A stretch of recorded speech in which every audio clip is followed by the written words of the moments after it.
जय गुरुदेव। उपनिषद व्युत्पत्ति एवं विषय।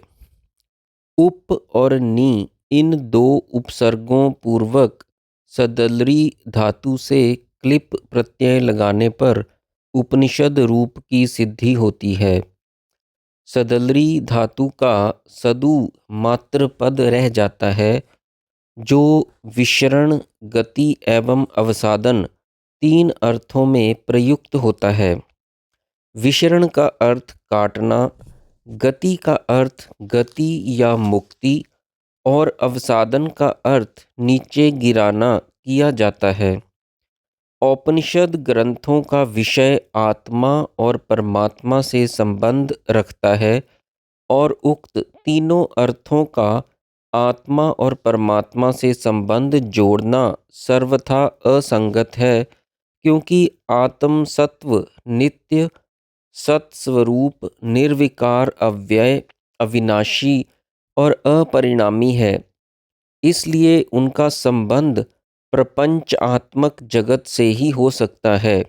अर्थात उपनिषद प्रपंच का छेदन करता है।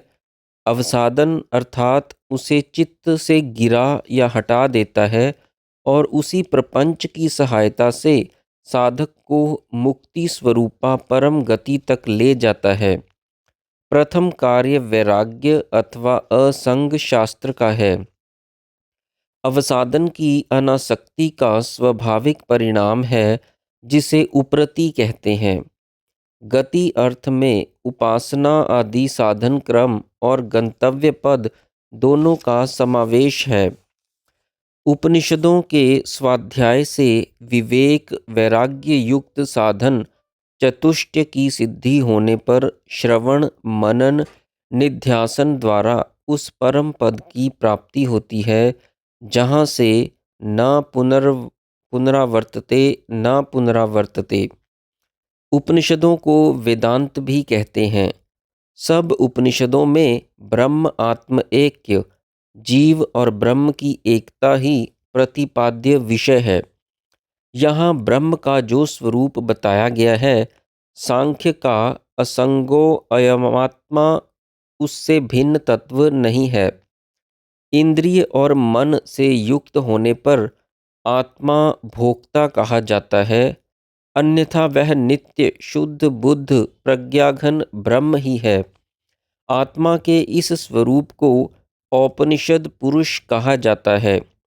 याज्ञवल्क्य और शाकल्य संवाद में याज्ञवल्क्य ने आत्मा का स्वरूप बताते हुए कहा, जिसको नेति नेति कहकर बताया गया है, वह आत्मा अगृह्य है, ग्रहण नहीं किया जा सकता, अशीर्य है, काटा नहीं जा सकता, असंग है, आसक्त नहीं होता, असित है, ना व्यथित होता है न कम होता है।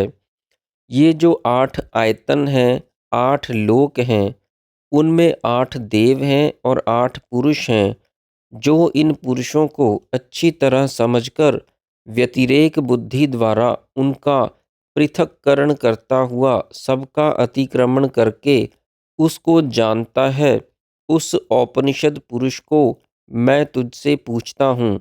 अगर तू उसे नहीं कह सकेगा तो तेरा सिर गिर जाएगा। यह औपनिषद पुरुष ब्रह्म है, जिसका चारों महावाक्य लक्ष्य कराते हैं।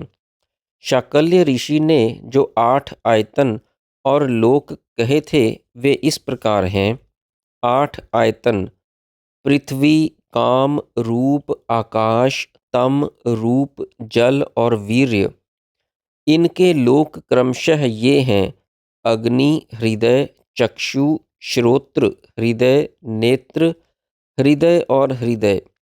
याज्ञवल्क्य ने पूछे जाने पर उनके देवता बताए, जो क्रमशः ये हैं: अमृत, स्त्रियां, सत्य, दिशाएं, मृत्यु, असु, वरुण और प्रजापति।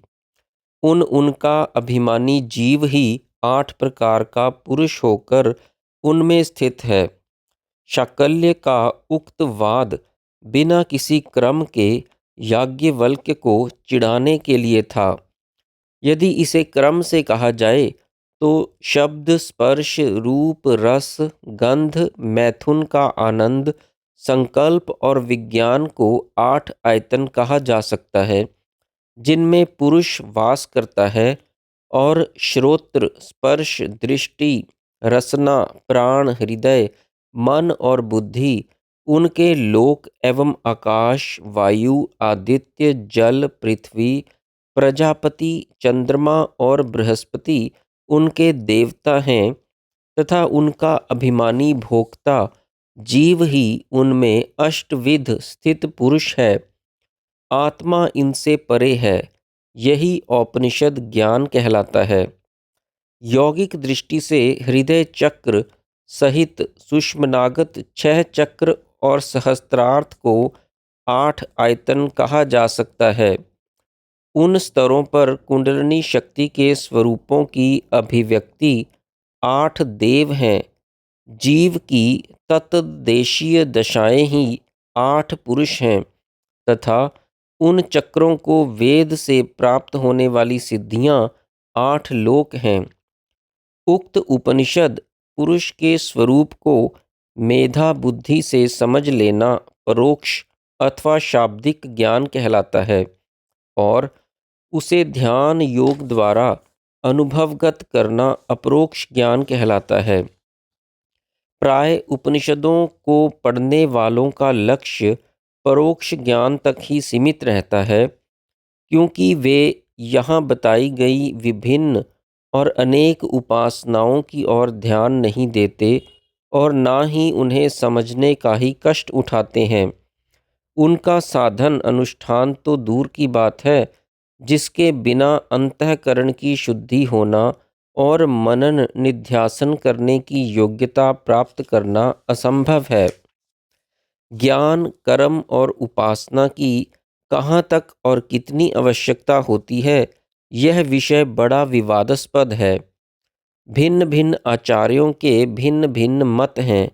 कोई कहता है कि कर्म से मोक्ष हो सकता है, दूसरे कहते हैं कि कर्म और ज्ञान दोनों की आवश्यकता है, परंतु शंकर भगवत्पाद प्रभृति आचार्यों का कहना है कि केवल ज्ञान से ही मोक्ष होता है, न कि कर्म से अथवा कर्म और ज्ञान के सामुच्य से, अर्थात ज्ञान ही मोक्ष है। यहाँ ज्ञान से शंकराचार्य का अभिप्राय अपरोक्ष ज्ञान है, परंतु कुछ लोग कहते हैं कि योग उपासना भी कर्म का अंग होने से मोक्ष के लिए अनावश्यक है। उपनिषद गत्यर्थ में साधन और साध्य दोनों को अपना विषय मानते हैं और इसलिए सब उपनिषद ग्रंथ औपनिषद पुरुष को समझाने के साथ साथ अनेक उपासनाओं का भी प्रतिपादन करते हैं। श्री भगवान के शब्दों में तो ज्ञान तत्स्वयं योग संसिद्धः कालेन आत्मनि विदन्ति में तत् शब्द से अभिप्रेत है। वह योग के सिद्ध होने पर ही अपने अंत में प्राप्त किया जाता है। किसी वस्तु को देखने पर उसका ज्ञान होता है, अर्थात ज्ञान वस्तु तंत्र है, परंतु उस वस्तु के पास जाकर बैठना और उसे देखना भी तो आवश्यक है। पास जाकर देखने में 2 क्रियाएं होती हैं, जाना और देखना। हम जाने की क्रिया को कर्म और पास बैठकर देखने की क्रिया को उपासना कहते हैं। अरे मैत्रेयी, आत्मा को देखना चाहिए, उसके बारे में जानकारी प्राप्त करने के लिए सुनना चाहिए, मनन करना चाहिए और फिर उसमें स्थिति रूप निध्यासन करना चाहिए। यहाँ देखने के पूर्व योग की क्रियाओं की आवश्यकता है, परंतु अयम आत्मा ब्रह्म, यह आत्मा ब्रह्म है, यह बात श्रवण मनन से हृदयंगम होगी। फिर उसमें स्थिति रूप निध्यासन से अपरोक्ष ब्रह्म ज्ञान होगा। इस दृष्टि से निध्यासन उपासना का ही रूप है। उप अर्थात निकट, अस अर्थात होना या रहना अर्थात उपासना का अर्थ निकट बैठना है। किसी वस्तु को जानने के लिए अन्य वस्तुओं से ध्यान हटाकर उसी वस्तु पर ध्यान जमाना पड़ता है। ब्रह्म को जानने के लिए दृश्य प्रपंच से लक्ष्य हटाकर आत्म तत्व पर स्थिति रखनी पड़ती है। उपनिषदों में बताई गई उपासनाएं इसी प्रकार की हैं, जो अष्टांग योग के प्रत्याहार से आरंभ होकर समाधि में समाप्त होती हैं। यह योग उपासना है। ब्रह्म सूत्र 1.4.1 पर अपने भाष्य में शंकरपाद स्वयं कहते हैं कि सब प्राणियों में छिपा हुआ यह आत्मा नहीं दिखता, सूक्ष्म अग्र बुद्धि से सूक्ष्मदर्शियों द्वारा ही देखा जाता है। इसलिए यहाँ वैष्णव परम पद की प्राप्ति कठिन कहकर उसकी प्राप्ति के लिए श्रुति योग मार्ग दिखाती है। वाक को मन में ले जाओ, मन को बुद्धि में, बुद्धि को महान आत्मा में और महान आत्मा को शांत परमात्मा में। यह कहना ठीक ही है। श्रवण की गति श्रोत्र से मन तक है, मनन की गति मन से तर्क बुद्धि तक है और निध्यासन की गति बुद्धि से परे है। बिना जानी वस्तु को देखकर जानने के लिए उसके बारे में जानकर से जिज्ञासा सहित पूछना पड़ता है, फिर उसे ध्यान लगाकर समझना पड़ता है, तब उस वस्तु के ज्ञान की प्राप्ति होती है। प्रथम दर्शन योग कहलाता है, पूछना सुनना श्रवण कहलाता है। विचार पूर्वक समझने की मनन रूपी क्रिया से परोक्ष ज्ञान होता है और ध्यान रूपी निध्यासन से अपरोक्ष ज्ञान होता है।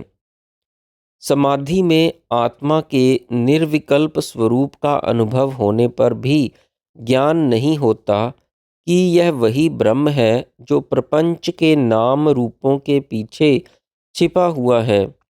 उसको समाधि में देखकर उसका सर्वत्र जगत में भी अनुभव करना है। समाधि आत्मदर्शन करा के मन में एकाग्रता का उदय करती है और ऋतंभरा प्रज्ञा प्रदान करके जगत में ब्रह्म को देखने की दृष्टि खोलती है। जय गुरुदेव।